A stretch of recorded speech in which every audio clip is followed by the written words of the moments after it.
आज हम social media and public sector का अभ्यास करने वाला है। सबसे पहले तुम्हें यह समझने की जरूरत है कि ये टॉपिक है किस चीज के बारे में। देखो, पब्लिक सेक्टर के अंदर सोशल मीडिया का इस्तेमाल किया जा रहा है, तो पब्लिक सेक्टर के अंदर सोशल मीडिया का इस्तेमाल क्यों किया जा रहा है या इसके क्या क्या फायदे हैं, इस चीज के बारे में ये टॉपिक है। और मैं किस चीज की बात कर रहा हूँ, लेट्स से फॉर एग्जांपल अगर हमने मुंबई पुलिस को कंसिडर किया तो मुंबई पुलिस इन अ वे एक पब्लिक सेक्टर है।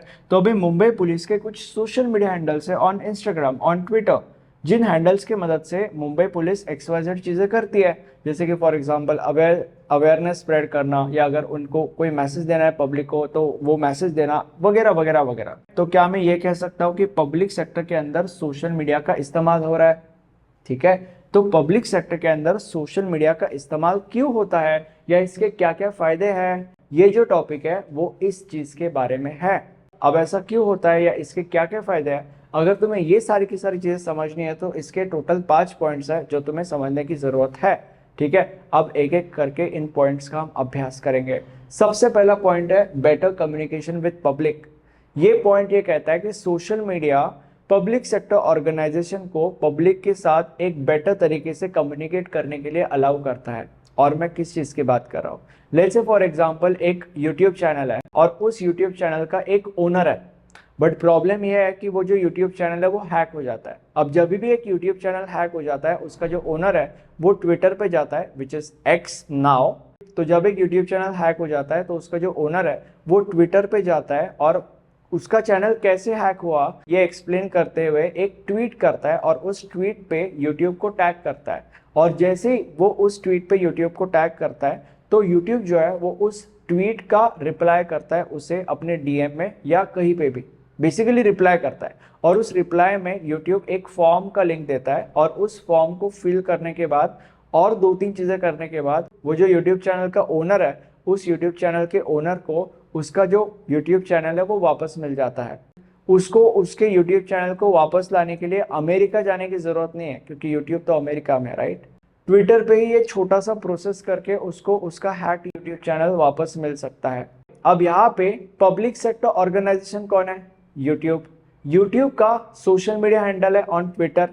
तो इसका मतलब यूट्यूब जो एक पब्लिक सेक्टर ऑर्गेनाइजेशन है वो सोशल मीडिया का इस्तेमाल कर रहा है, और इसके मदद से क्योंकि उस यूट्यूब चैनल के एडमिन को उसका यूट्यूब चैनल वापस मिल गया, तो इससे उनका जो कम्युनिकेशन है वो एक बेटर कम्युनिकेशन है उसको, क्योंकि अमेरिका तो जाना नहीं पड़ा। तो इन अ वे ये एक बेटर कम्युनिकेशन है।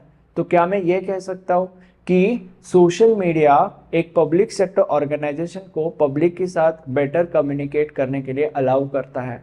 कह सकता हूँ, राइट। तो पहला पॉइंट यही तो कहता है, राइट। अब दूसरे पॉइंट के ऊपर जंप करता है, विच इज इंक्रीज ट्रांसपेरेंसी। अब ये पॉइंट ये कहता है कि सोशल मीडिया गवर्नमेंट और पब्लिक के बीच में की ट्रांसपेरेंसी को इंक्रीज करता है। और वो कैसे? सोशल मीडिया सिंपली एक ऐसा प्लेटफॉर्म प्रोवाइड करता है जिसके मदद से जो पब्लिक है वो गवर्नमेंट ऑफिशियल्स के साथ डायरेक्टली और ओपनली कम्युनिकेट कर सकती है। अब इससे क्या होगा? इससे गवर्नमेंट और पब्लिक के बीच में ट्रांसपेरेंसी इंक्रीज होगी। अब जो अगला पॉइंट है that is improved customer service. ये पॉइंट ये कहता है कि social media customer service tool की तरह भी काम करता है। अब इससे क्या फायदा होता है? इससे फायदा ये होता है कि पब्लिक सेक्टर ऑर्गेनाइजेशन अपने पब्लिक की क्वेरीज और इश्यूज बहुत ही ज़्यादा क्विकली और इफेक्टिवली एड्रेस कर सकता है। और मैं किस चीज़ की बात कर रहा हूँ? Let's say for example, and by the way reality है, रियलिटी में ये मेरे साथ हुआ है, okay. Let's say for example अगर मैं किसी ब्रांड से शूज़ खरीदता हूँ और जिस डेट पे वो शूज़ आने चाहिए थे उस डेट पे वो शूज़ नहीं आते, तो उस केस में मेरे कुछ कंसर्न्स होंगे, मेरे कुछ क्वीरीज होंगी। तो उन कंसर्न्स को, उन क्वीरीज को उस ब्रांड का जो सोशल मीडिया अकाउंट है विच इज़ ऑन व्हाट्सएप पे कम्युनिकेशन होता है आजकल ब्रांड्स का।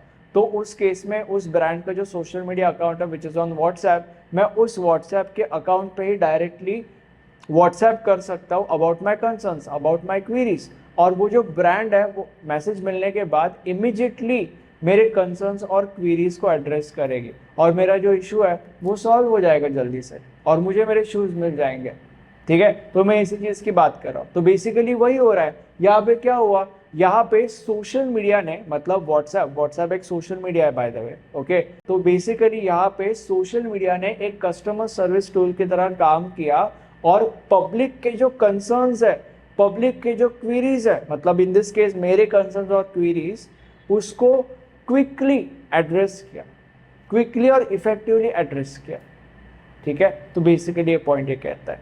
अब अगले पॉइंट के ऊपर जंप करता है, which is greater reach and engagement. ये पॉइंट ये कहता है कि गवर्नमेंट जो डिसीजंस लेती है सोशल मीडिया के हेल्प से, अलग अलग कम्युनिटीज उन डिसीजन मेकिंग के अंदर हिस्सा ले सकते हैं। अब इससे क्या होगा, गवर्नमेंट और इन अलग अलग कम्युनिटीज के बीच में कोलैबोरेशन बढ़ेगा। अब जो अगला पॉइंट है that is enhanced crisis management.